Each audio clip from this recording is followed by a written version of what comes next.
Hello, hello, hello. Hey, Tony.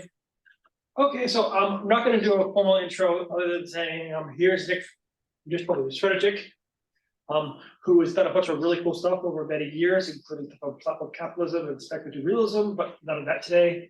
But you're talking about your new book with Helen after work. So I am just going to leave it at that and hand it over to you. Perfect. Cool. Yeah, very sweet. Well, thank you very much for inviting me in the first place. Really happy to be here. Yeah, so I'm just basically going to talk about the book. How long do I have, by the way? I never really... Somewhere between 20 and 30, 40 minutes. Okay. I'll aim for 30. Let's see how it goes. And yeah, then we'll just take questions, and I'm happy to discuss anything. So yeah, After Work is the name of our book, A History of the Home and the Fight for Free Time.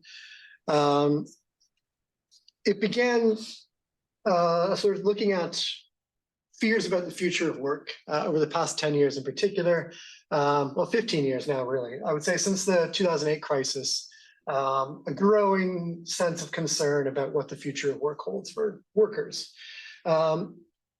Beginning particularly in 2013, there was a wave of forecasts that things like deep learning, machine learning, robots, big data, all of this stuff was going to dramatically alter the labor market, particularly through automation and possibly through mass technological unemployment. So there's been a number of different studies since then, sort of trying to either critique it or also build evidence for this sort of wave of mass automation that might happen. Now, others have been more skeptical that automation is going to occur and that it's going to have this sort of massive wave of automation. They point instead to things like the general decrease in productivity growth since the 1970s. So you'd expect that if there's going to be a lot of automation, that we'd have massive productivity growth, but we don't have that. Now, whatever the veracity of these predictions, though, about the future of automation, they have both grasped and generated, I would say, a real anxiety about the lack of good jobs. So as part of the argument of Aaron Benendam's book as well. Now, there's a variety of proposals for what to do in response. Now, the most sort of orthodox responses, this is the stuff you hear mostly from think tanks and policymakers in particular.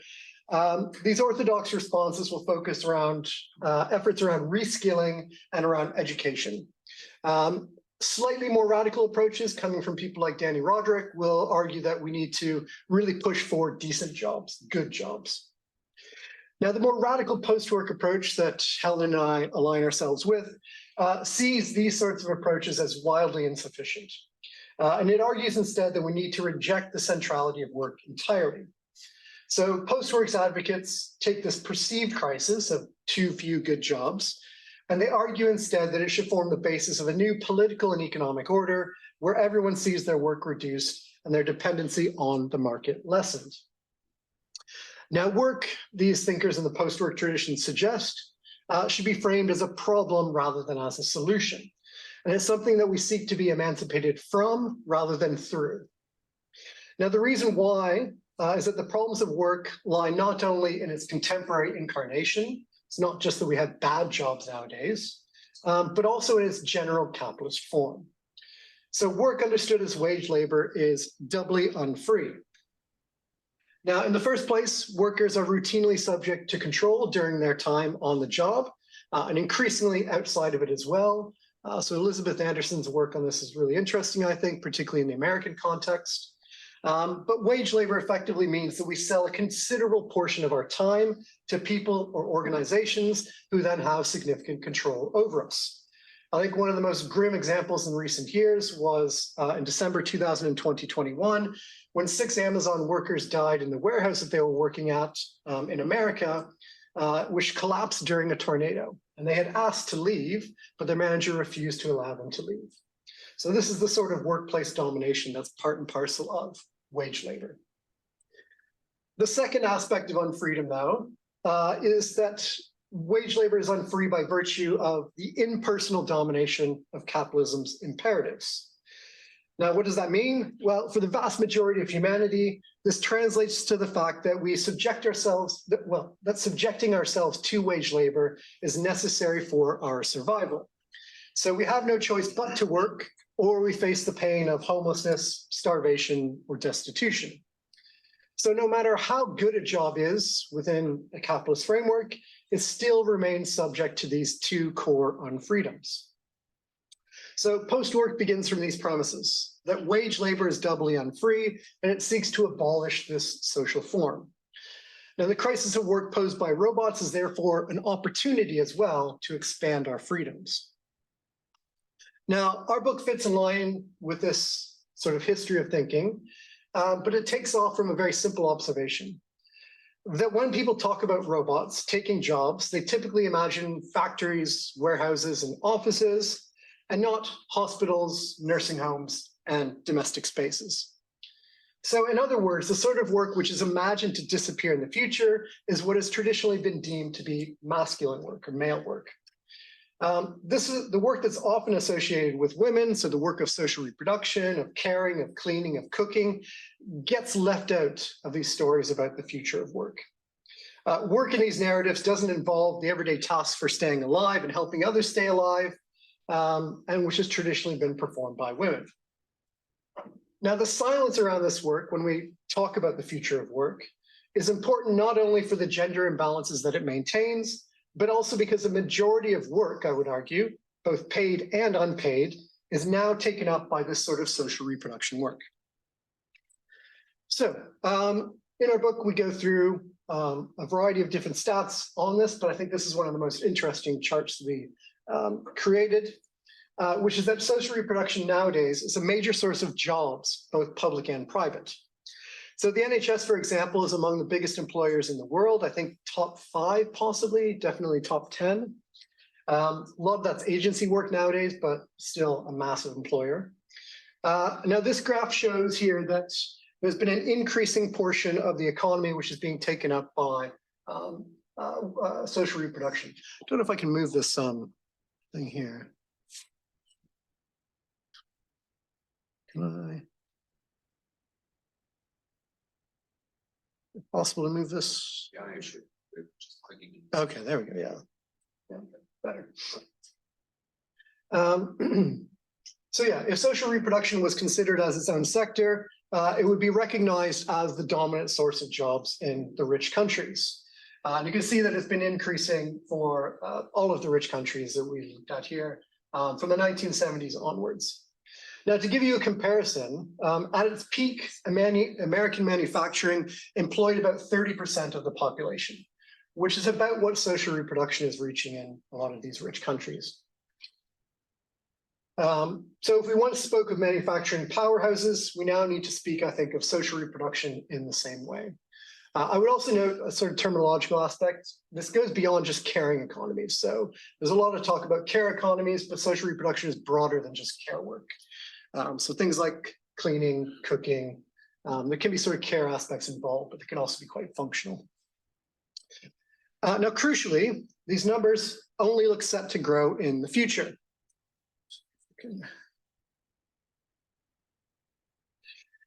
So looking at the US government's projections for job growth over the next decade, one journalist recently noted that 9 of the 12 fastest growing fields are different ways of saying nurse.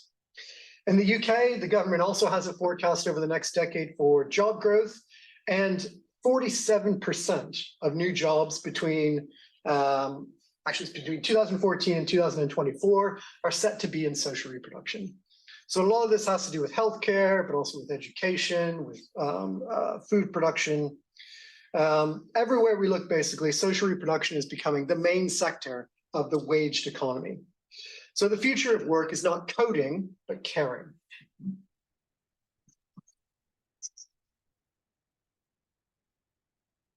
Now, all of this becomes even more significant when we start to include all the unwaged work, which is done towards social reproduction. Let's get this. So we looked at, there's time use studies around the world, which basically ask people, how are you spending your day, which is the best evidence we have for what are people actually doing with their lives? What are they spending it on? Now, on the basis of the most recent time use studies, we calculated this figure of waged and unwaged work for all these different countries. And the average is around 40% of society's labor is unwaged work. And then about 60% tends to be waged. So the vast majority of this unwaged work also happens to be social reproduction, which means that when we start to combine the wage labor plus the unwaged labor of social reproduction, the vast majority of the time that we spend working nowadays is on social reproduction. So put simply, reproductive labor of some kind takes up most of our collective working lives, which means that if we want to talk about post-work in any sort of meaningful sense, we have to discuss reproductive labor. We can't simply leave it out of the story. Now, our book then tries to rectify this lack of discussion in debates about the future of work. However, as many feminists have pointed out, there are difficulties in applying post-work ideas to social reproduction. So are these things sort of mutually opposed? So would, for instance, the post-work idea about reducing work mean that we also get a reduction in care provided to people? Would it mean having robots take care of the elderly and the young? Does it mean that the elderly and disabled should be forced into institutions against possibly their wishes in order to get sort of economies of scale?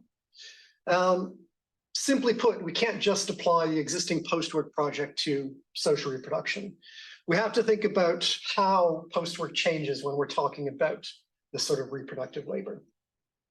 So this is what the focus of the book is all about, is how do we modify our ideas of post-work and how does social reproduction change when we think about it in a post-work framework. Now, the book is divided into 4 key themes that we look at: technologies, standards, families, and spaces. And each of these is an area where we try to show how, over the past century or so, there's been experiments which have been undertaken to reduce the amount of reproductive labor which is done in the home, but that these efforts have always been stymied for some reason or another. Now, take technology, for instance. In post-work visions, technology is the sort of magic thing. Technology promises to reduce the amount of work that we have to do while maintaining our existing living standards. It's a sort of win-win promise. And in the early 20th century, the home underwent a radical technological change as it became industrialized, in the words of Ruth Schwartz-Cohen. So homes became connected, they got sewers, water lines, electricity, gas, all this sort of stuff. New devices then emerged to take advantage of these novel domestic flows. So you get washers and dryers, dishwashers, vacuums, fridge, freezers, all this sort of stuff. This was a period when the home saw all sorts of labor-saving technologies being moved into the home. Now, in the 1970s, a number of researchers, most notably Ruth Schwartz-Cohen, started to look at the amount of time that housewives were performing in the home compared to a sort of pre-industrial period. And it would seem obvious that all these new labor-saving technologies would have saved labor. And yet, when the researchers actually looked at the data, they found that wasn't the case. A housewife of the 1970s was working just as much as a housewife of the 1900s. So this is what became known as Cohen's paradox, that all this labor-saving technology wasn't in fact saving labor. Now, things haven't gotten much better since that pioneering research. Arguably, the only properly new domestic technology since the 1970s has been the microwave, which was invented, I think, in the 1950s and then popularized in the 1980s onwards. So even to this day, various studies find that there has been changes in the types of work which are done in the home. And there's changes in who does this work. So women are doing slightly less of it, men are doing, women are doing significantly less, men are doing slightly more. But when we look at the average person, we're continuing to do about 25 hours of work every week on domestic work, which is the same as we did a century ago. So domestic technology hasn't fulfilled its promise or its potential of freedom. So the question is, why is this the case? A key answer has to do with rising expectations. So again, Cohen was a pioneer in thinking through this idea. For her, part of the explanation of Cohen's paradox was that expectations were increasing around cleanliness and hygiene. So there were new scientific discourses emerging in the turn of the century around hygiene, which intermingled with sort of class-based and racially biased ideas about cleanliness. And these new devices that were coming into the home were making cleaning easier, but the expectation was also that the house would be cleaner. So in the words of one historian, for instance, laundry went from being a weekly nightmare to an unending task. And I've got 3 young children at home, and I can tell you laundry is absolutely an unending task in my home. So yes, these technologies may have made some of this work easier, but it hasn't necessarily decreased. To put it in sort of economic terms, the productivity may have been increased, but the output has also been increased.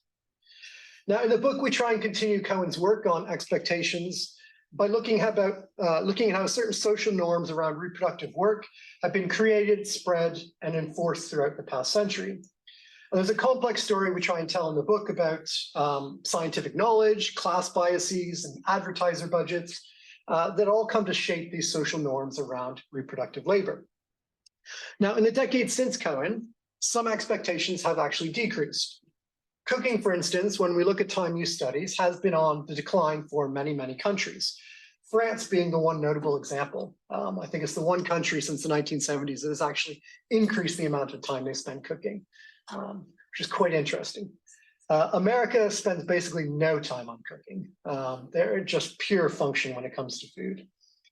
But there's a greater acceptance of things like takeaways nowadays. There's sort of easier ways to cook and things like that. So the expectations around cooking have changed quite significantly over the past 50 years. Now, by contrast, childcare has been on the rise. And this is, I think, one of the most surprising things we found in the research for the book was that you would expect, particularly since the 1970s, as women have moved into the waged workplace, that without one parent staying at home, you would have less time being spent looking after children. That's not what's happened at all. In pretty much every rich country, there's more time spent on children than ever before.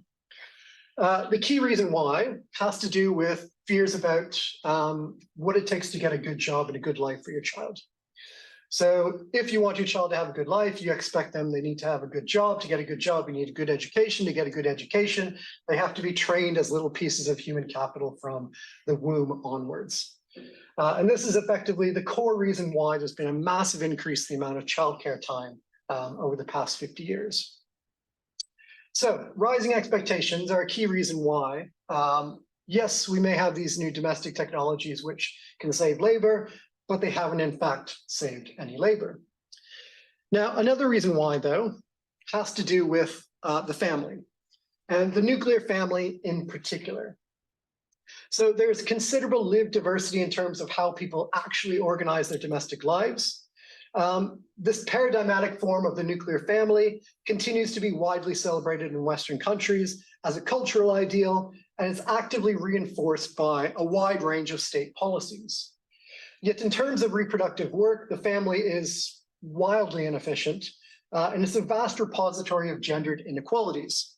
Women, of course, remain responsible for the bulk of unwaged social reproduction, even as their hours in the waged workplace are brought increasingly in line with men's. There's also interesting qualitative differences in free time to take into account. So studies, for instance, indicate that fathers tend to do less of the routine physical and logistical caregiving tasks, and they spend more time doing the comparatively enjoyable tasks. So like playing with their children, doing games with their children, talking with their children. Whereas moms are the ones who are doing, the changing the nappies, doing the laundry, doing nighttime feeds, that sort of thing. So there's a real qualitative difference, even if quantitatively the difference isn't as much anymore. So it's largely women who are left sleepless, harried, and starved of a life beyond the demands of caring for others. Now, acknowledging these sorts of temporal inequalities within the family can only get us so far, though, given that many of the problems involved are embedded in the family form itself. Now, as Cohen notes, again, Cohen is a major influence on our work here, but as Cohen notes, nuclear families in and of themselves invite a massive duplication of effort. So she writes in one essay, out there in the land of household work, there are small industrial plants which sit idle for the better part of every working day. There are expensive pieces of highly mechanized equipment which only get used once or twice a month.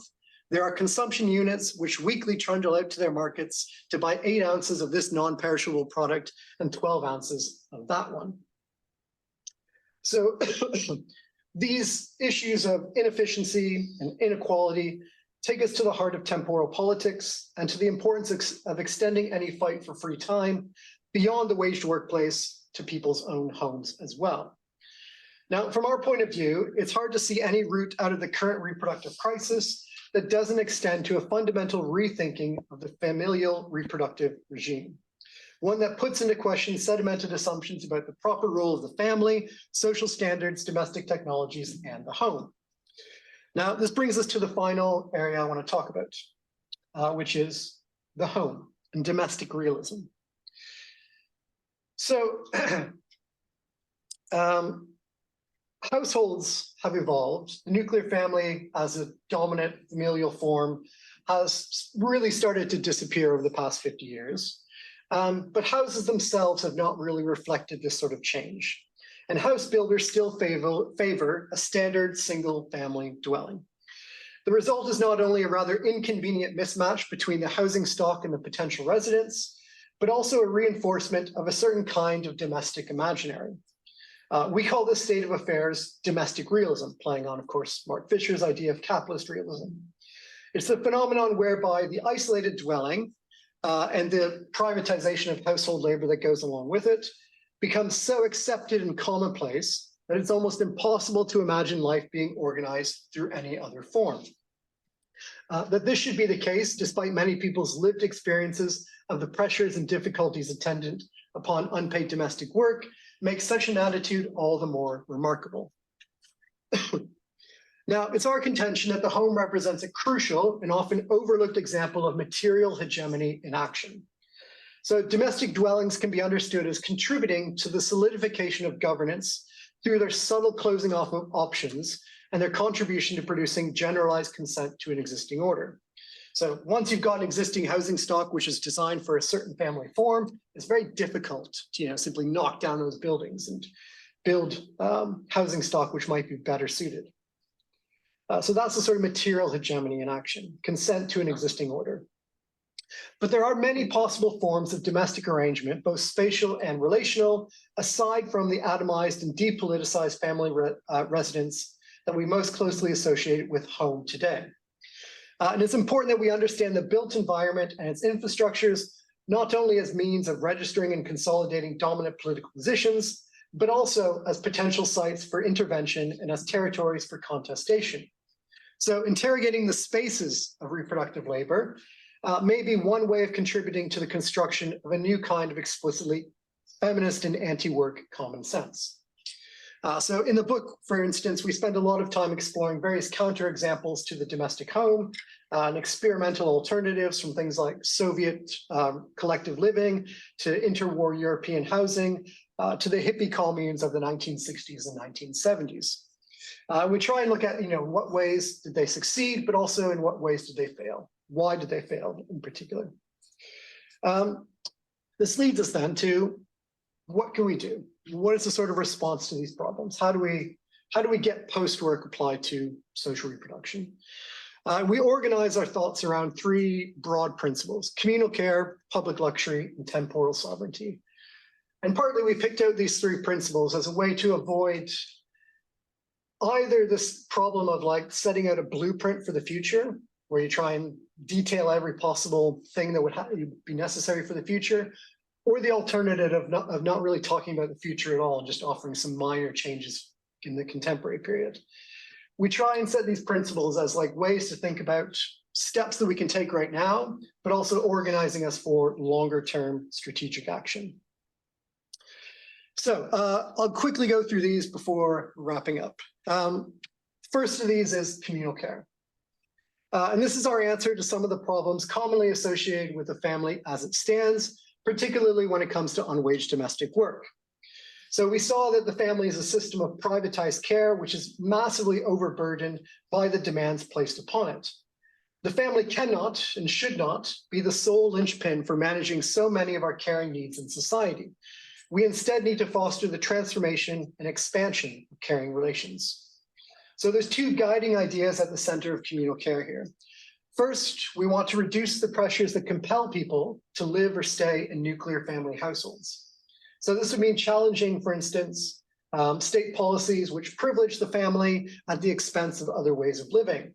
Things like child custody, power of attorney, social security, and so on, they're all oriented towards a particular family vision. So government policies, in other words, should be adjusted to better accommodate non-nuclear living arrangements and to ensure that such arrangements are not unfairly penalized. Second, though, a communal care approach would also build the alternative institutions to enable new approaches to care to flourish. So take childcare, for example. In the kind of society that we're envisioning, communal childcare will be widely available, in particular in the form of high quality, 24-hour universal childcare, which was a core demand of the 1970s feminist movements, but then has largely been forgotten since. There are some recent models we might draw upon here as examples. So Portugal just recently started rolling out free universal early years childcare. And Denmark has government support for childcare that provides high quality care, heavily subsidized by the state. And for the poorest, it's absolutely free. Staff there are mostly professionalized and decently paid, which is in stark contrast to how it is here. And a large portion of the government financed care is in fact organized by the voluntary nonprofit sector, whereas in the UK, it's run by private equity for the most part. Neither the Denmark example or the Portugal example are perfect, but they nevertheless point to what it might mean to communalize this one aspect of care. Our second guiding principle is public luxury. So luxury is typically conceived of as a positional good. So it's something which tries to establish a hierarchy. I have this and that makes me better than you. And therefore only a few people can have access to it. Otherwise it loses its status as a luxury good. Now, in that context, the idea of public luxury seems to be a contradiction. But we can contrast that version of luxury as a status object with another one. This is the idea that luxury is about high quality, regardless of the quantity of supply available. This is luxury which goes beyond mere need. And this is clearly more compatible with the notion of public luxury. After all, as one, who was it again? Big Bill Haywood, former leader of the industrial workers of the world, once wrote, nothing is too good for the working classes.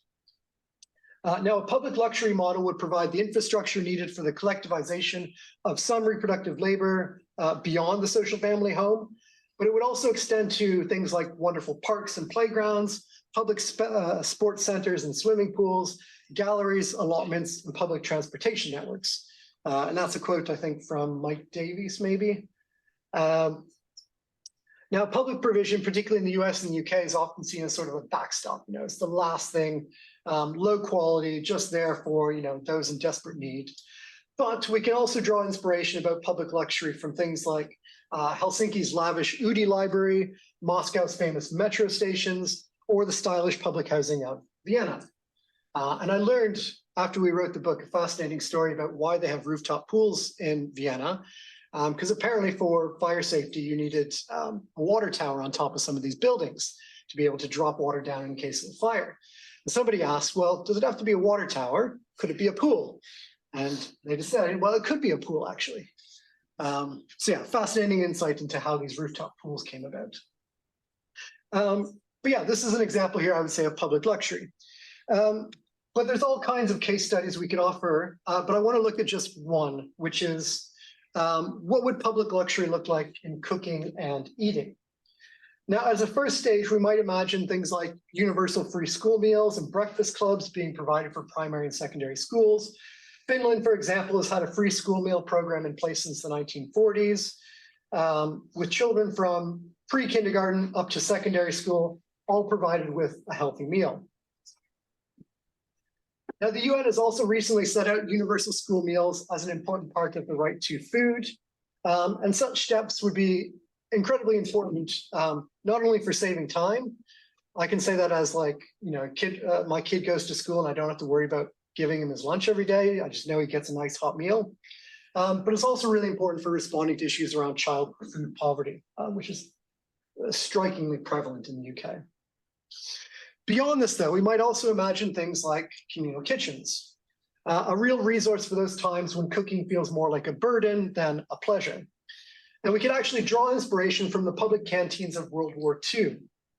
Now, World War II is mostly known as a time of food rations when it comes to eating during the war. But it was also a period where some of Britain's poorest ate better than what they typically had before. And this is because in response to the problems of feeding the population during wartime, the British government established and subsidized a program of public kitchens designed to provide healthy and nutritious food to keep up the health of the population. These were initially called communal kitchens, and then Churchill decided that sounded too communist. So they got called national kitchens eventually. But some of these canteens had table service, others were organized more like a cafeteria, and many had services via which people could order food to go. And at their peak, these kitchens were serving around 4 million meals every single week. Remarkably, though, some of them had their walls decorated with works of art taken from Buckingham Palace and from public museums. This is perhaps as good as an example of public luxuries you're likely to find, taking it from those privatized spaces and giving it out into a public space. So cooking today is wildly inefficient and wasteful of time, resources, energy, food, but there's also plenty of interesting alternatives that we might be able to learn from.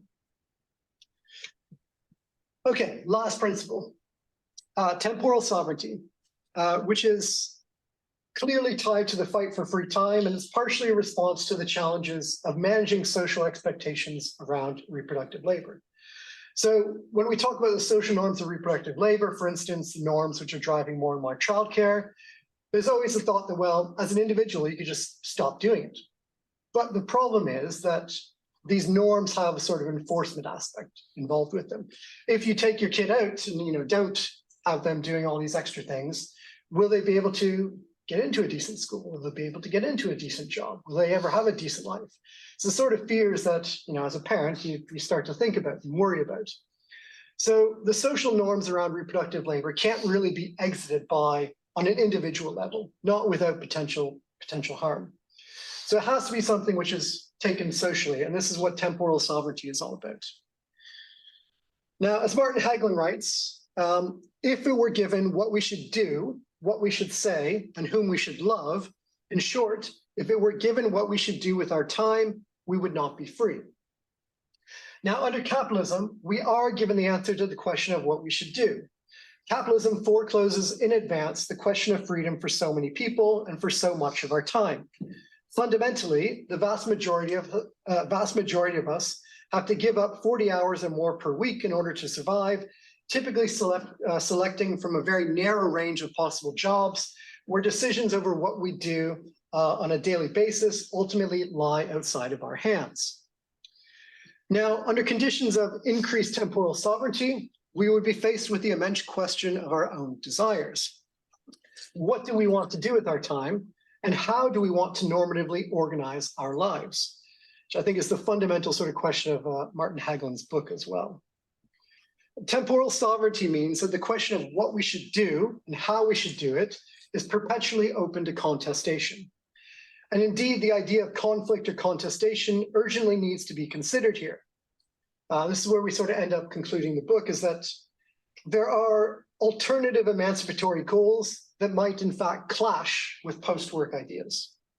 So post-work has an overarching aim of minimizing necessary labor time, but there are competing goals we might also hold to which could compete with that. So for example, in a truly post-capitalist society, we can easily imagine values that might contradict the goal of reducing labor. Looking at childcare, for instance, the most time-efficient way might be to have a large institution which has, one person looking over multiple different children, and we can have, efficiencies of scale sort of generated through that. But such an institution might also conflict with values around democracy, accountability, flexibility. So a future society might instead choose to build more localized, cooperative forms of childcare instead, even if that meant more work had to be done by society. These sorts of trade-offs, and especially when we start talking about climate change and the environment, they require a post-capitalist society to actually grapple with them. The answers aren't given in advance. So ultimately, we argue what matters is not so much the endless reduction of necessary labor per se, but instead the cultivation of time and institutions through which we might consciously and collectively guide the development of humanity. That's what we imagine after work. Thank you very much.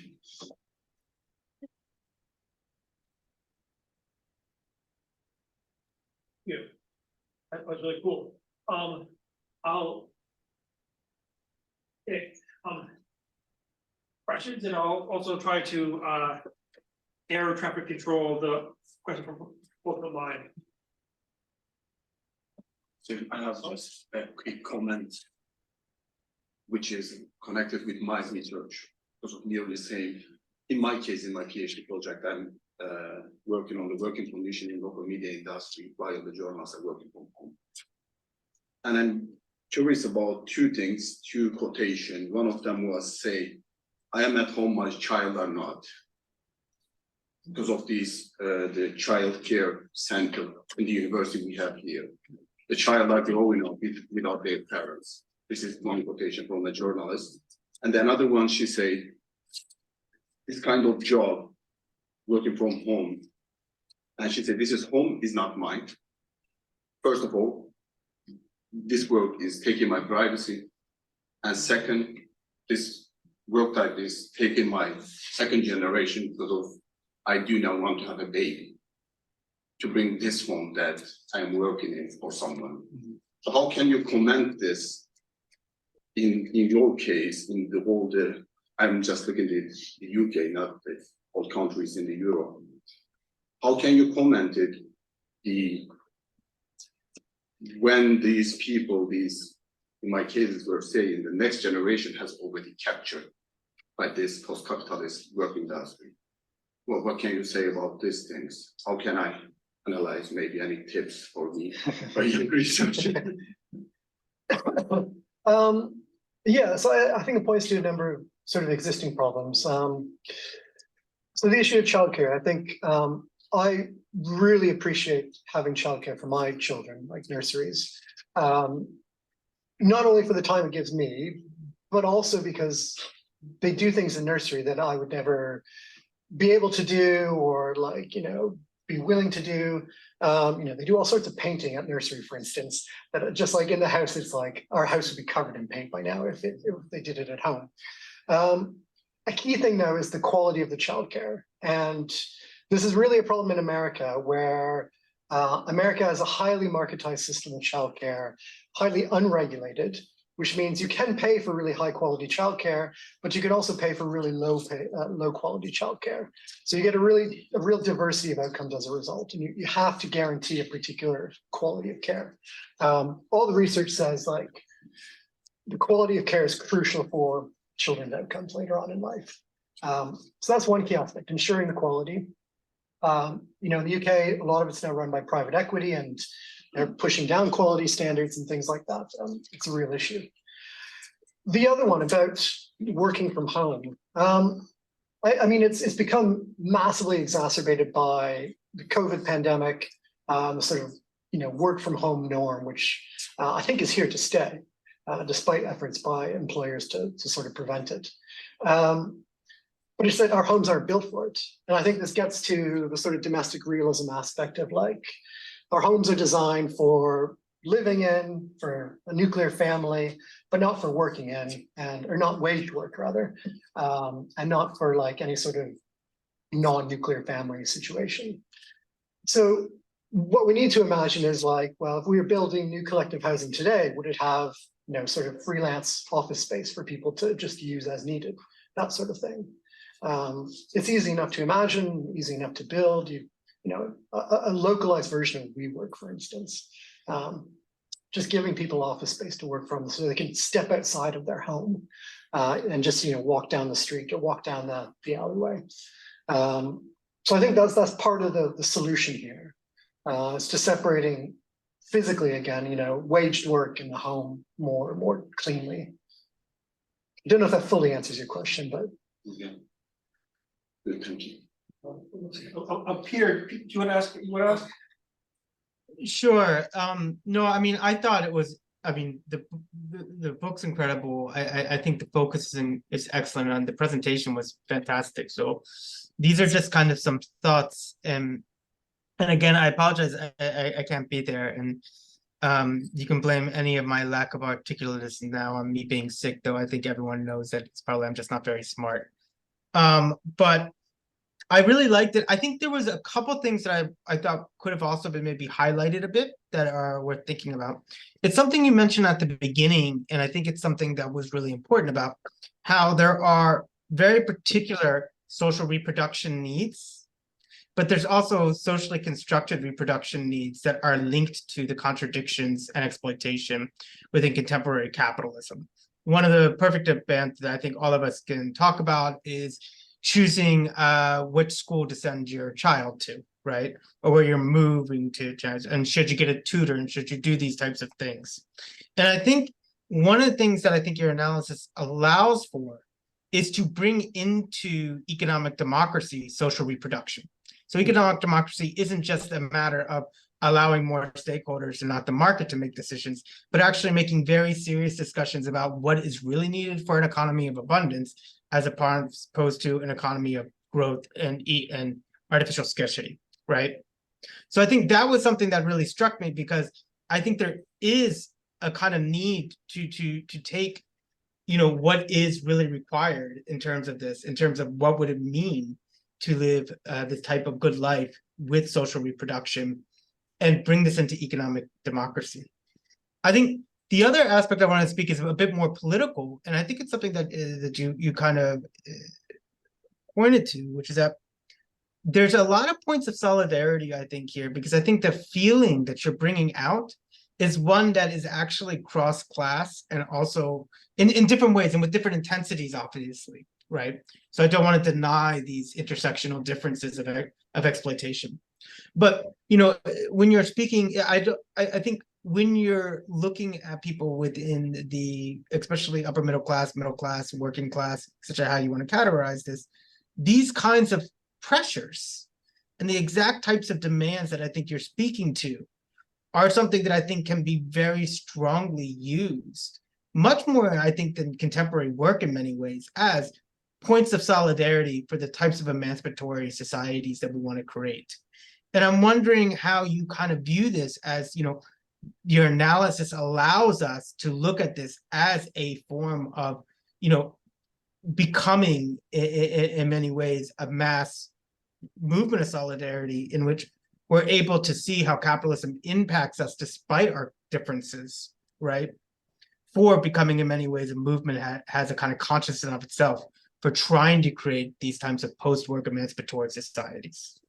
So I don't know if that was helpful, but I love what you're doing, obviously, and I think it's a big part of also the kind of work that we want to support here and cover. So thank you very much. Thank you. Yeah. Yeah, I don't have much to say about the economic democracy aspect. I think it's a really interesting point. I agree with it, basically. Yeah, on the political aspect, but speaking to a sort of wider group of people, this is sort of it's implicit within the book, but it's the implicit sort of strategic wager of a lot of it, because there's this like theoretical merger we try and do between post-work and social reproduction in the book, but then there's also the political merger between those two sorts of things as well. So, you know, the struggles around reproductive labor, whether it be wage labor or unwaged labor, but also then the struggles against work that are occurring at the moment, whether it be shorter working week or whatever. And so partly the book is a matter of trying to like politically bring these groups together so they can see shared interest and, you know, shared problems and, you know, shared ways forward. And I think the analysis that we try and give at the start of the book of like the growing amount of wage labor, which is devoted to this sort of work, along with all the existing unwaged labor that is there.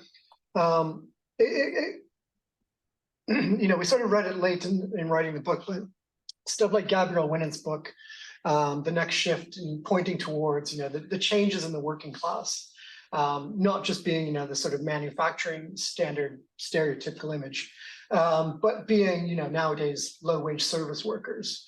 I think this is part and parcel of like constituting the working class as a subject for itself. And that includes, yeah, things like the struggles around social reproduction. So yeah, I mean, that's very much the strategic wager of the book, is that this can to take seriously reproductive labor is at the forefront of working class struggles today. And then how can we sort of knit together, a working class struggle out of that?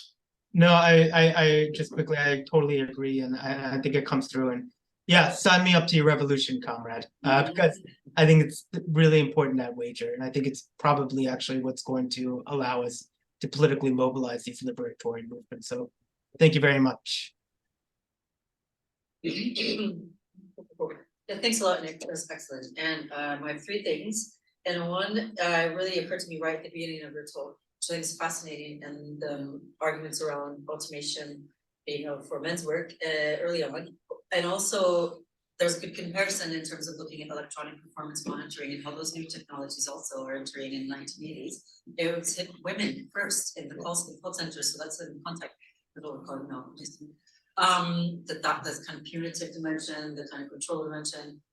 Fascinating. I think I'm curious. I'm going to start thinking about this, so that making some kind of arguments around that looking in terms of masculine domination in the capitalist labor market. And then, so as the first one, more like the comment, and then really interesting, made me think that, and then on how it's when automation hits social reproduction, it's for augmenting, to be honest with you, right? I mean, it's augmenting it and so on, meaning you can actually compress the labor time and actually be more productive still without wage.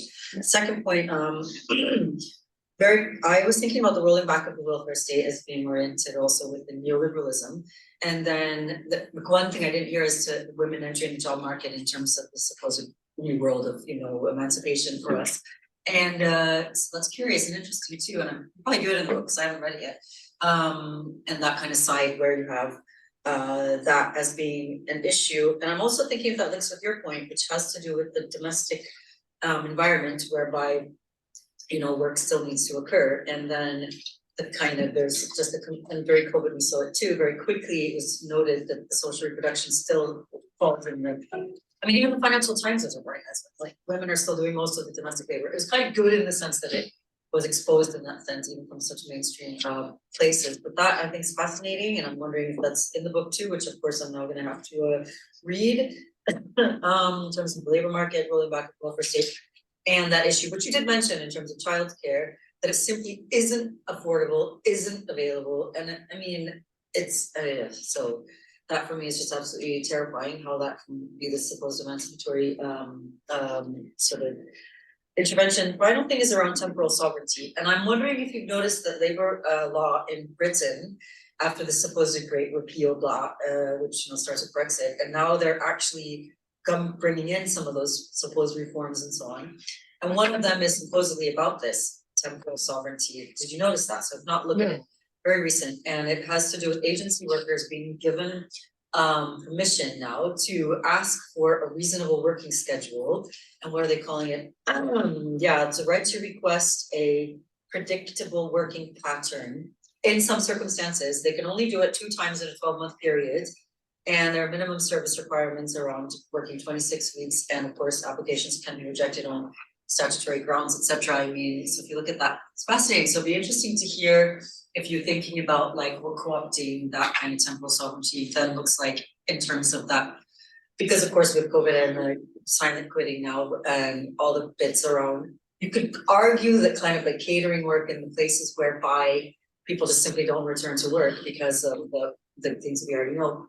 And then does that hit in some way the care work sector too? And I started thinking that it would, and I'm not spotting that it precisely yet, but it's a lot of real potential in this kind of space. And I'm just thinking about those things. I think there's a question in there about, my main question was about labor market and women. That was my main question. The other stuff was just things I'm thinking about and really enjoyed your talk. So thanks.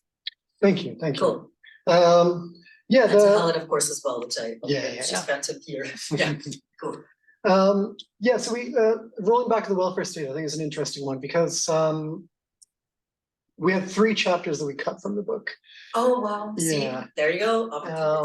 And it was very much a history of government policy across the Western world on childcare, healthcare, long-term care, cooking and cleaning, household work. Sure.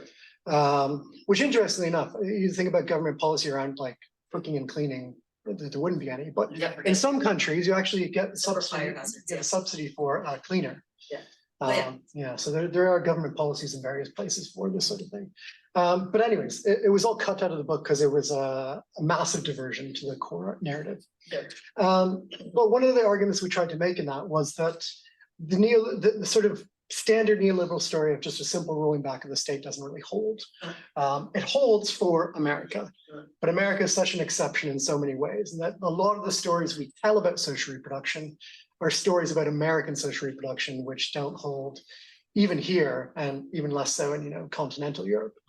The one biggest one is like childcare, which childcare is massively expanded in terms of government spending across Europe, even here in the UK. Yeah, so it's not been cut back at all. But of course, it parallels. I mean, it took time, though, is the point. Come on, it took time. Yeah, come on, $1,000 a month for someone else to look after your kid. I heard my friends telling me this. I was like, what? I mean, like average wage in this country is like 28. You can't afford that. You are a minimum wage force. That's unfree labor. Sorry to say that, but not sorry. It's ridiculous. Yeah. I'm gonna take that. But there's an economic logic to providing childcare, which is that free women up for the labor market, which brings me to your next question. So this is we talk about it in the book, mostly in the context of changing family structures. So the dual breadwinner, the universal breadwinner model, rather than the male breadwinner model that was dominant before. Universal bread model, exactly. Yeah. So we sort of neoliberalism becomes this everybody must work sort of approach. We see this especially in the UK. What was it? The Chancellor's statement last week. You have the right to work, Nick. Yeah, you're gonna what was it? You're gonna force disabled people to work. So everyone has to work, and this is the dominant sort of approach. And then there's anything which allows that to happen, like childcare, is actually a useful investment for the state. So they go along together, but we sort of set up, the universal breadwinner model and the rising investment in childcare.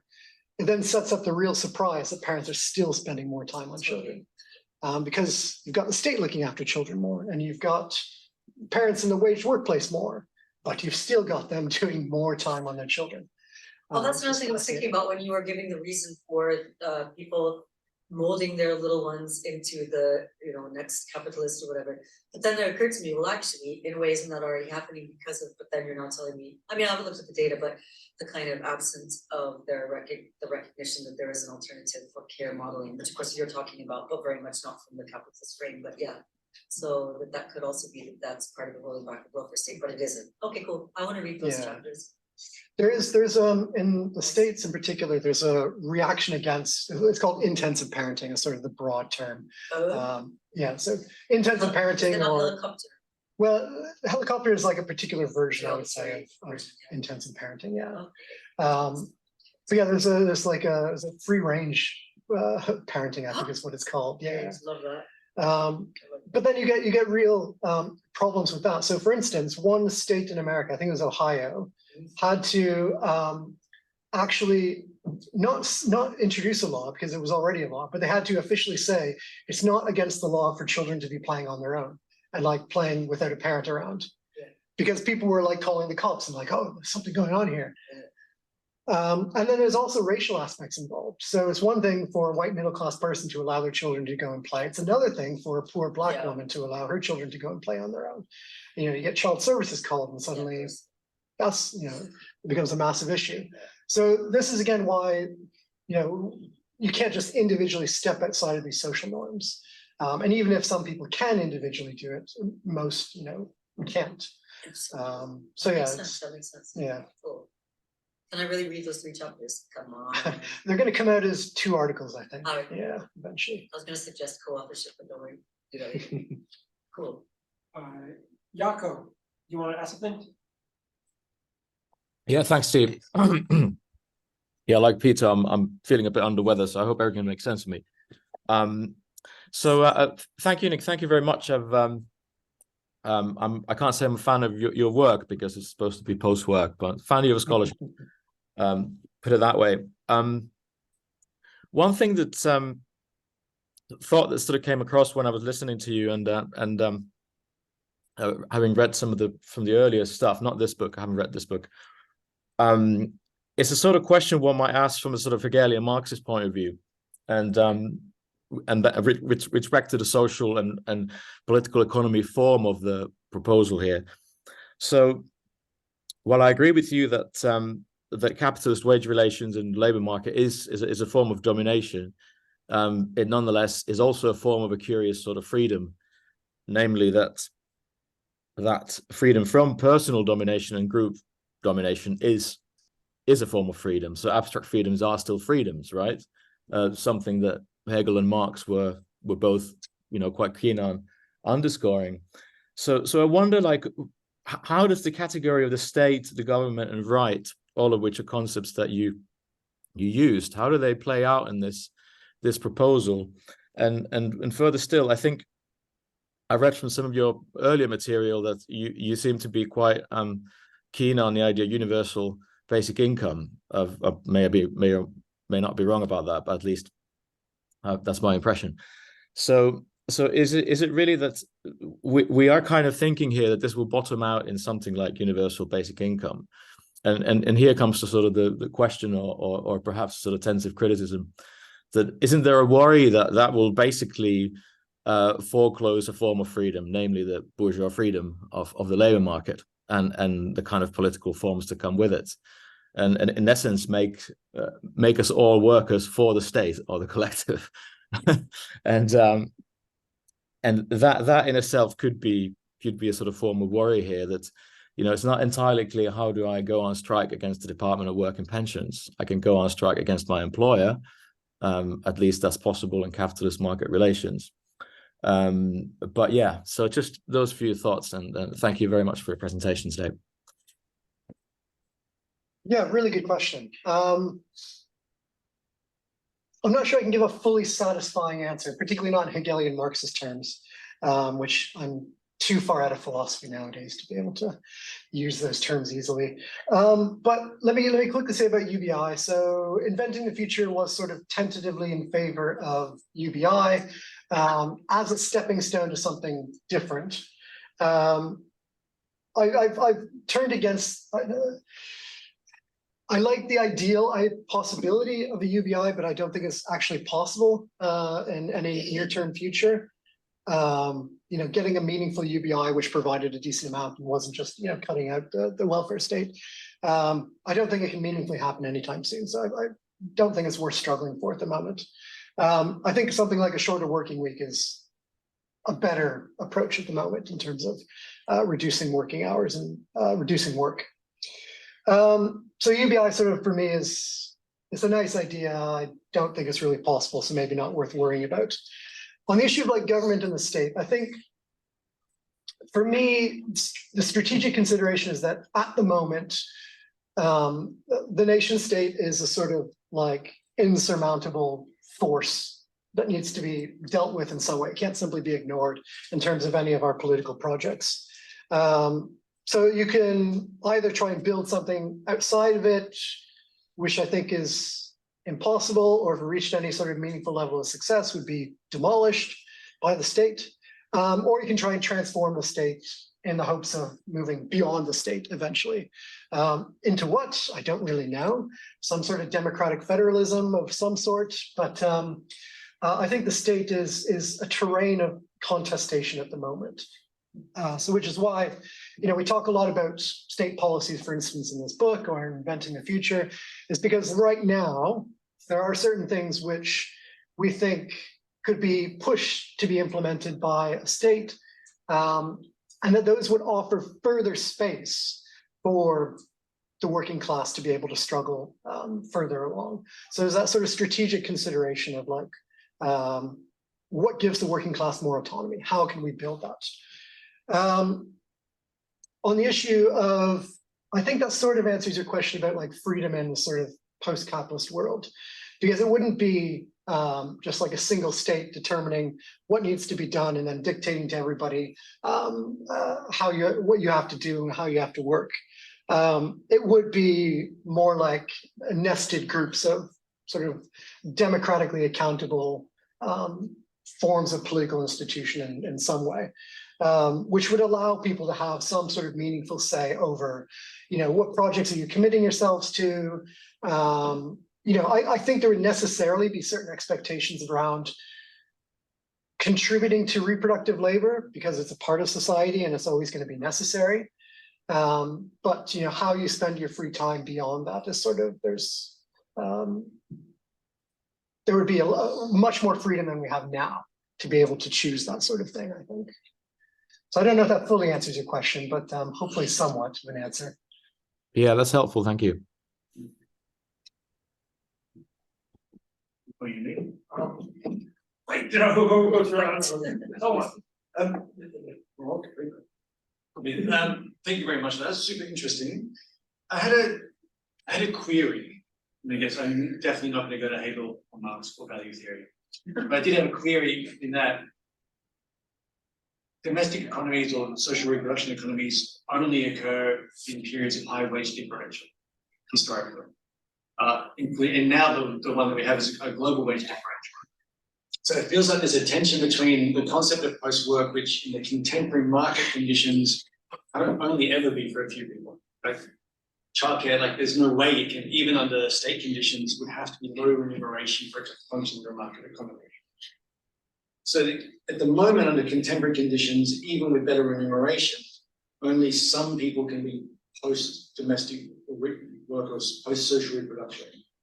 I'm just going to bracket the unease around labeling all activity work.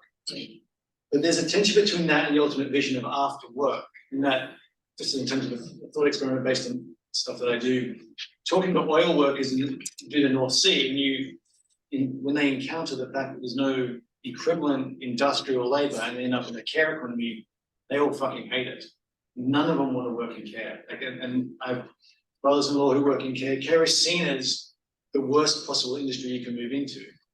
And it's just as a thought experiment, how many people in this room would be willing to stop being lecturers, doing a high-value occupation, and become nursery workers? And I say this to someone who was a worker in a collective nursery, like a day a week.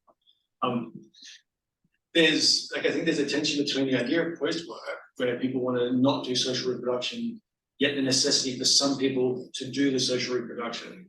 And the fact that that has only existed in the contemporary condition in the last 250 years at periods of high wage differential, to the point now where we need nurses from West African countries that we literally hoover up and steal their intellectual capital and social capital, or care workers from the Philippines or elsewhere, or nannies from Eastern Europe. Like, there seems to be a tension between the vision of a post-work society where, ironically, I would suspect far more people would have to spend far more time doing social reproduction, and a post-work society that is the liberation from social reproduction, given the current conditions. Yeah. So on the inequality aspect, fully agree. This is a key reason why like the gig economy of this stuff has emerged over the past decade, because the levels of inequality have enabled relatively wealthy people to be able to buy domestic services very easily. Agreed on that. I think though there is social reproduction in general is care labor in particular, it's just not profitable for capitalism. Like the only way it makes money for capitalists at any point is when it's heavily state subsidized. You see it here in the UK, you see it all over the place. Like even in places where the welfare state is providing decent quality stuff and like well remunerated, any sort of private profit interest are supported by the government. I think that needs to be addressed more directly and like made more explicit. This isn't a for-profit sector. Like it can't make profits unless it's really perversely like arranged. So it's not for profit, and we're just going to invest money into it the same way you do for like education and that sort of thing. I do think it's possible. It's very expensive, particularly when you start talking about things like long-term care, which I haven't really touched upon. But that's childcare is one thing. Long-term care is a whole other thing. So yeah, recognizing it's not for profit and fully just going with that. It's an not an investment, I don't want to use that word, but it's just part of what society pays for to help their people. The project of after work is universal. And the way I sort of think about this is like any project of freedom has to fundamentally be universal. Otherwise, it's the freedom of one group over another. It's not a project of freedom anymore, it's a project of domination. So project of freedom, properly understood, has to be universal. So for us, this means in terms of like distributing social reproduction in a sort of post-capitalist, post-work society, I think for a lot of people, they would have to do more social reproduction. What that would mean in practice, I think, is sort of to be decided, but just on a sort of aggregate, like abstracted level, they would probably have to do more social reproduction.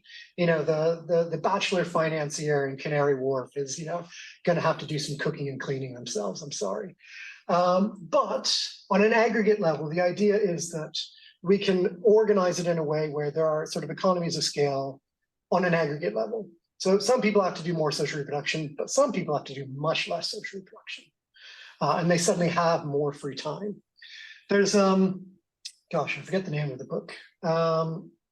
We came across it very late in writing the book, like a few months before it finished. But I think it's Paul, I can't remember. But really interesting sort of perversely Rawlsian take on this issue of like, well, equality of opportunity, for instance, how is that enabled? And the fact that actually you have to think about the division of labor as a core aspect of the equality of opportunity.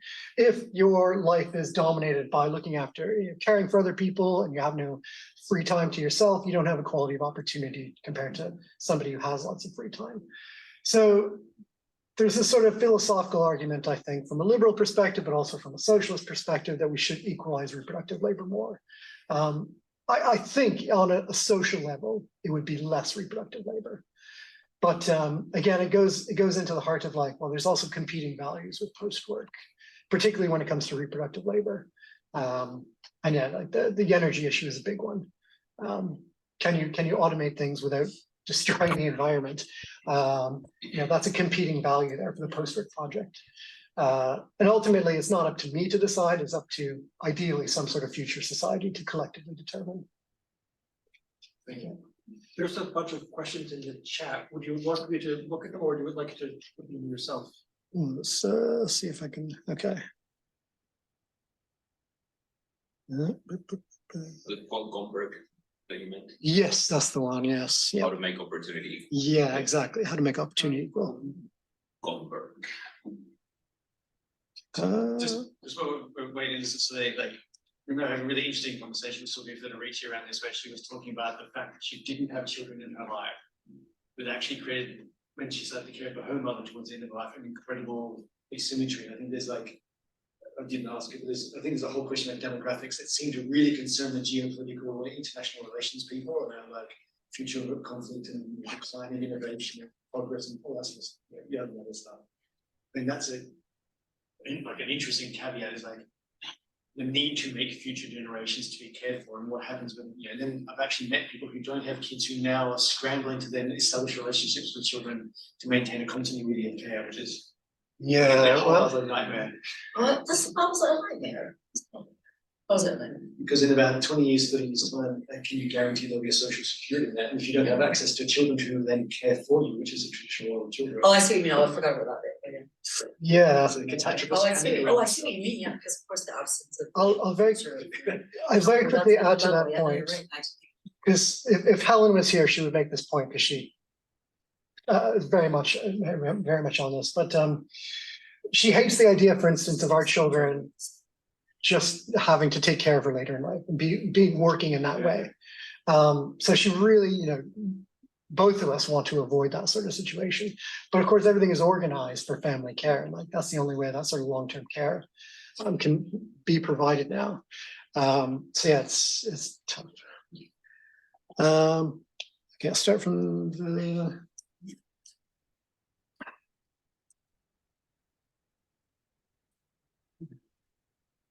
So yeah, maybe I'll start with the first question. Work is something we need to emancipate ourselves. Work is something we realize ourselves through if recognized. Do these two come together? I think so, yeah. I think there's, a lot of the challenges around debating post-work come from different meanings of work. I think wage labor is the particular problem that we're trying to get away from. Work as sort of purposeful activity is not necessarily a bad thing. And I think, in fact, in a sort of post-capitalist world, that sort of purposeful activity done collectively where you're recognized is something that would be much more fulfilled for many more people.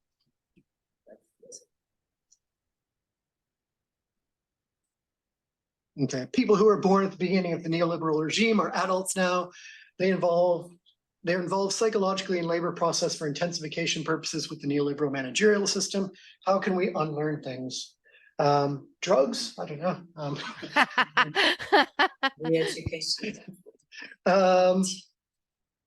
Yeah, I think, once you've been ingrained in a particular system, it's very difficult, particularly as you get older, to sort of escape from it. Yeah, I don't know exactly. I make a little weird interjection just now. It's okay, just for fun, in a way, but not for fun. But around this concept, around the kind of familial supposed responsibility around future care. And of course, having also myself lived in East Asia, this is so revered, there's a real dignity around being the oldest son, and it's still prevalent. I mean, American Confucianism is different than what we're the West and context, and having really experienced both and also living in all sorts of other places, it's like, for me, really interesting. So Germany is a very good case in point. I'm glad somebody mentioned that. Where what you actually find is there are incentives for women to get so that protected job at the end of maternity and so on. But then there's this real question around that the future in terms of what the purpose for that kind of category of reproduction, so and then who looks after who and so on. Is it really true that that kids are expected to look after their children in Western context? Because I don't know, I just didn't really get that. Is that true? Is that good? So that's not really. Also, Is that part of the nuclear family fetishization that you kind of referred to? Is that what that is?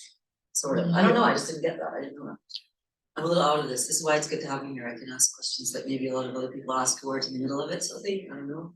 Tell me. I don't know. I was brought up by my grandparents. Oh, Because if you're in Spain, like 70 to 80% of childcare is done by grandparents, multi-generational family. This is the thing, that's Southern European, that's what I mean though, is there's the Anglo divorce thing, so what are we expecting, automate care?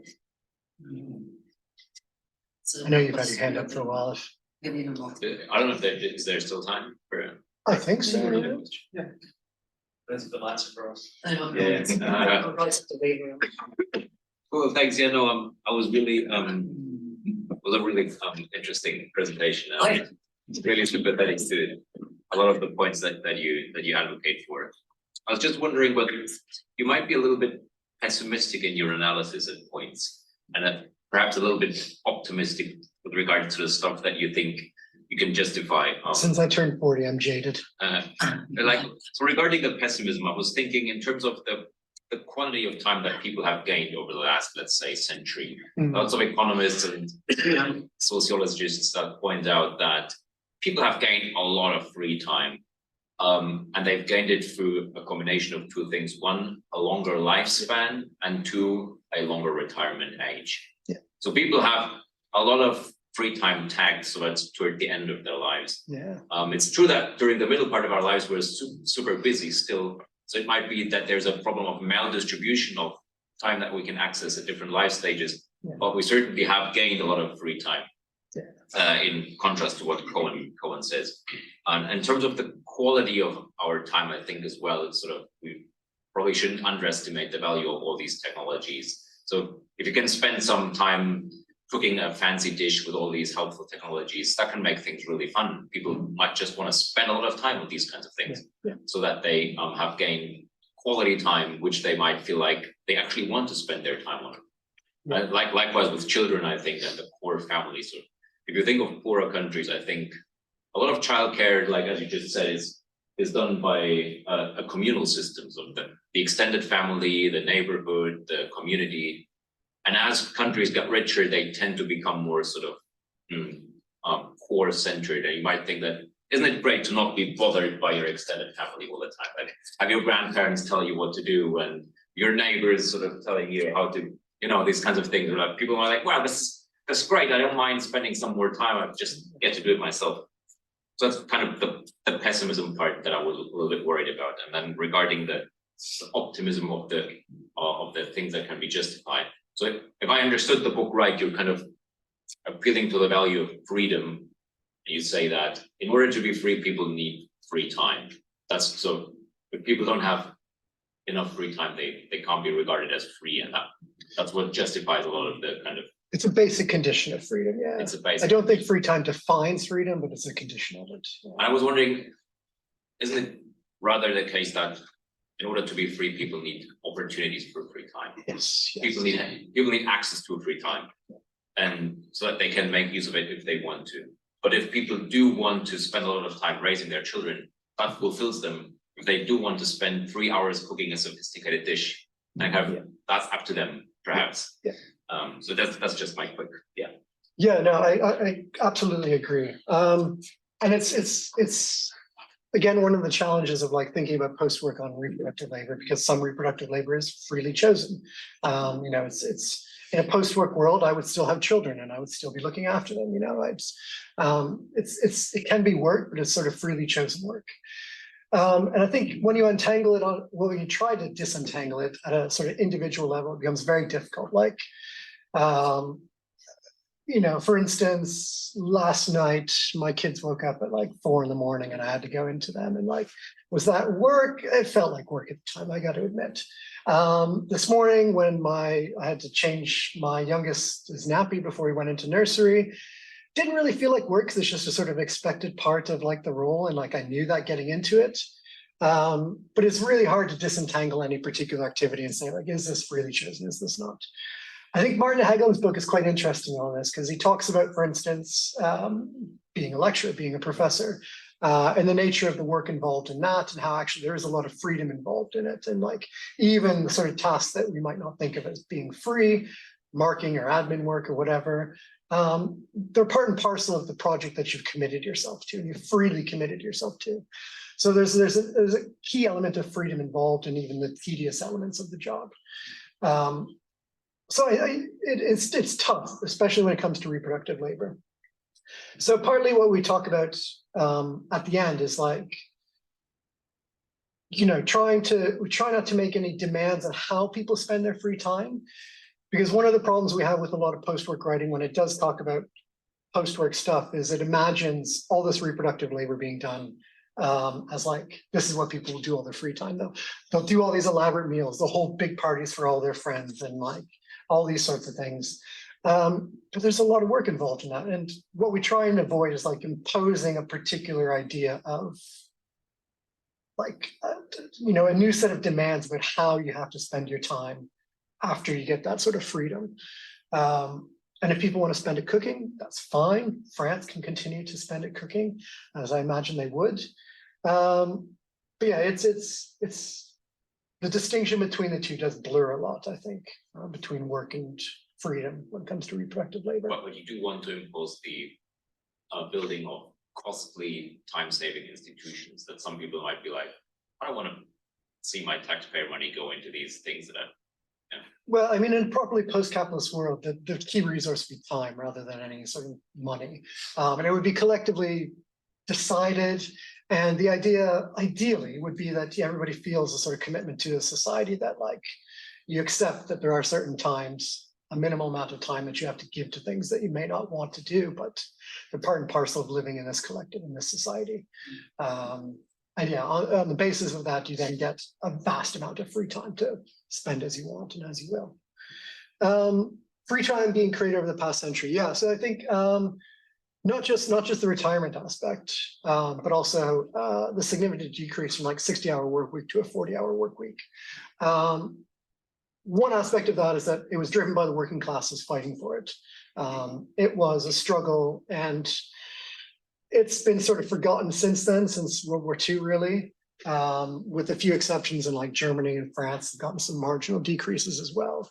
But for the most part, it's been forgotten, I think, as a labor struggle, the reduction of working time. It's inched up since about the 1990s, I think, according to time use studies, the amount of work that people are doing. So we're starting to see a rollback of that free time that we did get from waged work. On the retirement stuff, I think that's one of the biggest ones. But then you get the quality of free time stuff like, are people healthy by the time they're 60, 65? Hopefully they are, but not necessarily. Can they actually spend that free time doing something enjoyable? Or are they just, sitting in a bed at home and unable to move around and do anything? I think that's a big question. The other thing, and this is one of the most terrifying things that came across in the research, was, the struggles around pensions nowadays. And in one country, I think it was Denmark, they had a proposal at one point that every year that life expectancy increased, for every time life expectancy increased by a year, the pension age would go up by a year, retirement age would go up by a year, which effectively means that every time you live a year longer, it's just going to work. Like, just absolutely appalling, I think. So there is a lot of free time involved there, but I think, again, it's partly a struggle, and it's a struggle that's being rolled back quite significantly right now. So, yeah. I'm gonna call myself. So I want to ask you about sort of rising expectations, and trying to exit from them in certain ways. I don't know, you said you can't exit individually. So for instance, if you said to your kid, actually, I don't want to spend 20 hours a week cleaning, they'd go, oh no, the house is a bit dirty. And then you can tell your kid, you're intensifying my labor, but that wouldn't go very well for most kids, right? So if the difficulty is you can't individually exit from how, let's say, cultural norms end up raising or intensifying social reproductive labor, what would be the means for trying to collectively exit that intensification of work? Yeah, I mean, partly it's just a matter of like making it explicit and having it sort of more aware as a conversation, which, maybe TikTok is good for that. I don't know. The other aspect though is thinking about the drivers of some of these norms. So in the case of childcare, it's competition for scarce amount of decent jobs, and so that is a scarce amount of decent higher education positions. So let's get rid of that sort of competition. Let's take away that core driver, which is having parents incentivized to. For instance, when Salah had this thing about the reporter who didn't have time with their kids, it was also she didn't have time with her kids because the demands of the job were producing that. So you have to articulate it also with relationships to wage labor. So thinking about the drivers of it, I think it also gets quite complicated. So something like cleanliness, for instance, there's the superfluous aspects of cleanliness, but then there's also basic sort of scientific cleanliness around like keeping disease away and keeping germs away and that sort of thing. And like, where do you draw the line between what is necessary and what is superfluous? It's very difficult, but I think just having these sorts of conversations is a key first start. And things like free range parenting are a good sort of social movement against it. Just a quick one. What's about the creative thinking? For example, in my case, the reporters are saying, while I'm eating, I'm thinking about work. While I'm sleeping, I'm thinking about work. While I'm walking, I'm thinking about work. I think the biggest historical trick is flexibility. Well, what do you think about this? Yes, we are not working 60 hours in a week, but we are thinking about 100 hours in a week about work. We are just like the worker who is created as a robot for working someone else, for working in an industry, for working. I think, and another question is the constructions about the houses.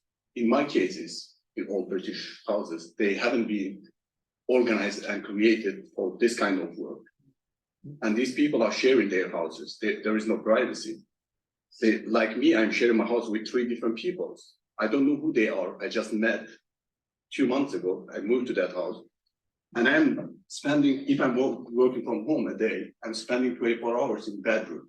So what about the alienation, the house stuffs? These are all coming together about the flexible sovereignty. Well, what's about the creative labor? I think we have to think about this kind of the labor processes. And the question is, do we really have the opportunities to choose freedom? Yeah, no, I agree. I completely agree on the flexibility issue. I think I did a debate one time about reducing the working week with some like, I don't know, somebody who worked for Slack and some other high profile corporations. And I was arguing for a shorter working week and they were arguing for working flexibility. And they thought this was like some really progressive thing, worker flexibility. Well, it is not. It just means you're suddenly on call 24 hours, or you're thinking about your work all the time, or like work impinges on all these different aspects. Flex security, flex security. Flex security, yeah. Yeah, I think that there's something really to be said. And this is, you know, one of the few benefits of like a classic factory manufacturing sort of job is like you could turn off at 5 o'clock and not have to think about that job throughout the entire night. But yeah, it's difficult with creative work. And I mean, one way to maybe think about it, I think France has a sort of special, a special payment system for like creative workers for basically you get effectively like a universal basic income because you're sort of working all the time and like, say for instance, if you're working in a theater, like it may only be running for a certain period of time and then not at other periods of time. And like the work is really sort of insecure in that way. And then to support the creative industries, they provided basically a UBI of some sort. Didn't they cut that? They might have, yeah. I think there was a few. They need to be told. Yes, yeah, exactly. It was like, I remember 5 years ago or so, there was massive strikes around it and yeah, they may have cut it, yeah. But it was a sort of interesting policy idea. I just had a comment on the topic of public luxury and high quality. Don't we need to get rid of money and profit incentive for this to work? Like we need new metrics to organize and reward success to design an economy which does optimize profit. Ultimately, yes. A lot of this is like, yeah, let's get beyond capitalism. But I think there are existing examples now from capitalist governments and capitalist economies that have produced, things which are luxurious and go far beyond just the basic needs of the population. So I think, little steps are possible nowadays and we can push for those, but with the recognition that like properly implementing this on a wider scale requires, moving beyond profit incentives. Peter has raised his digital hand. Yeah, I know. I wanted to also just, I think Elise's comments in the chat is something that most of us would share about how this type of work, if we reduce the centrality of paid work, care work in general also becomes a bit more emancipatory. But one of the other aspects that I wanted to ask is how we can also think about this in terms of the actual different ways in which we organize our lives. So right now, I think part of the issue is that many of us feel, and I'm going to put myself out here, that we are asked to do too much, during all parts of our lives, right? And I often think about like, how having a son right now, I would actually be very honored and excited to live in a more public commons based, social reproductive system where a lot of stuff is helped. But I also just want to spend more time with them, man. Like, I would love if I got 10 years as a parent, and I would totally commit myself like to not doing other things like research and things so I could hang out with him and focus that part of my life with him. Like, and I don't mind doing all the things that you kind of mentioned if I kind of knew that like, okay, I've organized my life in such a way and had the luxury of organizing my life in such a way in which, this part of my life was essentially being a dad. And I'm wondering, within your analysis, the ways in which we can combine some of the things we've talked about and collectivize and, more emancipatory public things with also giving people more emancipation to flexibly organize their life so that they do have greater ability to kind of decide what, where they want to put their energy. Because for me, definitely, like I said, there's a lot of things that I would, want a more public, collective and free nursery and these types of things. But there's also a lot of things that ironically, I would love to just be more domestic. And quite honestly, I don't have time. Like, I know that sounds maybe very corny, but it's largely true. Like, I would love if I had 10 years that I just said, I'm not working so I can hang out with my son and my wife during this time. if that sounds stupid. No, I agree. I think it goes back to the point about, a lot of this work's also being sort of freely chosen. I like to spend more time with my kids and I'd like to do more cooking. But I don't have time. Part of it is like, I think with more free time in general, you then have the time to freely choose these things and do them on a, in a sort of meaningful and enjoyable way. Before my kids came along, I used to experiment with new meals all the time, cooking new meals, but nowadays it's just a massive hassle to try and do that sort of thing. So yeah, I think expanding free time helps with all of that, and it gives people more choices and opportunities to be able to choose that sort of stuff. I was going to say something else, but I've lost it now. Yeah. Should I take some of the other questions from the chat? Sure.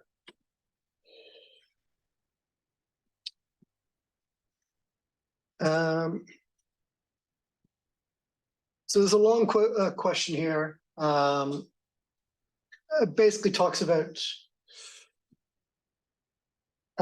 looking outside the Western and capitalist mindset for finding solutions beyond the status quo. And yeah, totally agree. I think it's a very good point. I think finding something outside of capitalism is very difficult nowadays, though. Sort of any meaningful alternative is basically disappeared from the 1990s onwards. So it is increasingly difficult, but yeah, definitely looking historically at that sort of stuff is useful. So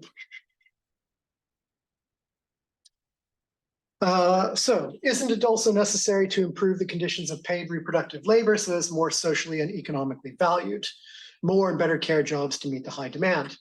Like many other millennial freelance artists, I work in both academia and service gig work, including childcare. I see both as socially valuable, but one has much more social status. But this goes against your claim that better jobs aren't the solution. I think better jobs are a part of the solution. I don't think they're the full solution. No, I think improving the nature of wage labor, it can make a job more enjoyable, it can make for better life for people, but it doesn't fundamentally solve the issue that it's not free, that you still have 40 hours a week or so of unfreedom, and that you're still demanded to have to find this job and commit yourself to that wage labor every single week. So better jobs are they're definitely worth struggling for, but it's not the sort of be all and end all, I think.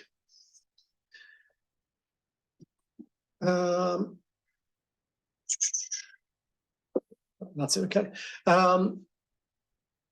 Maybe care work would feel less as work if we actually had time to do it.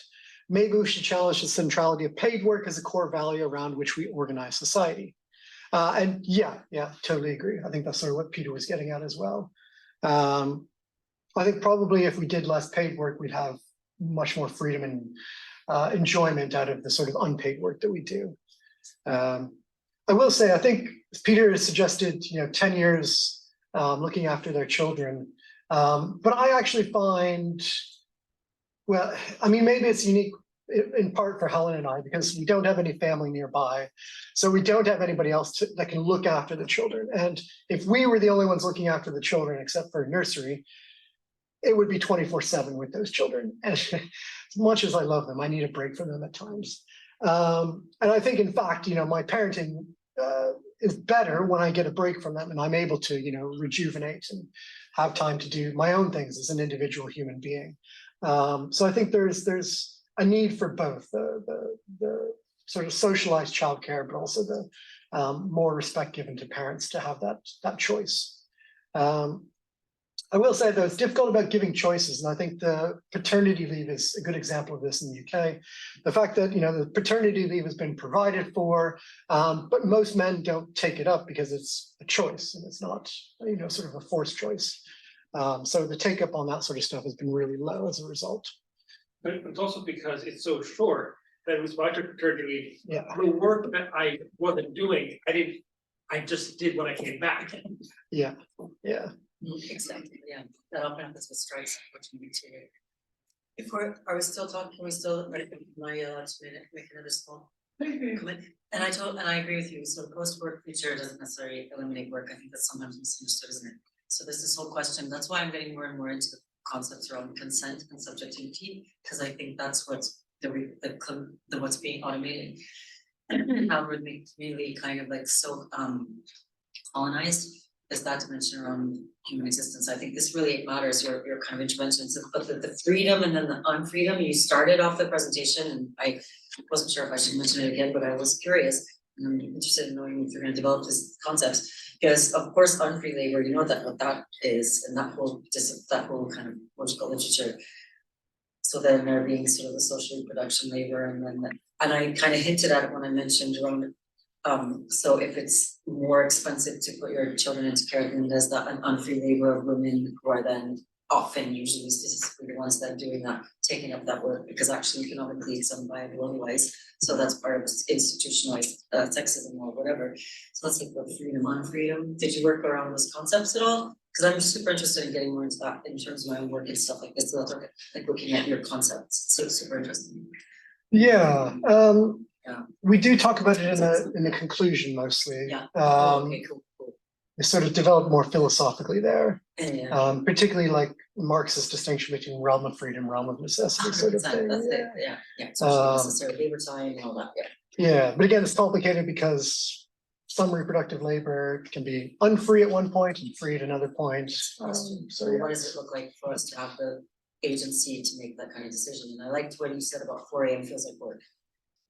And I love that, like antisocial working hours, yeah, no, it's interesting stuff. Fascinating, really fascinating stuff. So glad that you're here. Thank you for being here. Thanks. It's really amazing, yeah. It's really cool. I know Peter just wants to be here so much. Okay. So yeah, like, cool. Okay, any other questions from the floor? No?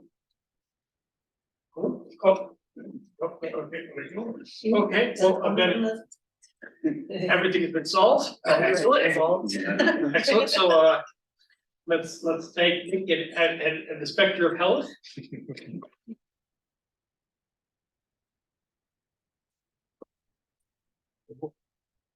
Thank you very much. Thank you. Hopefully that didn't feel like work. Thank you so much.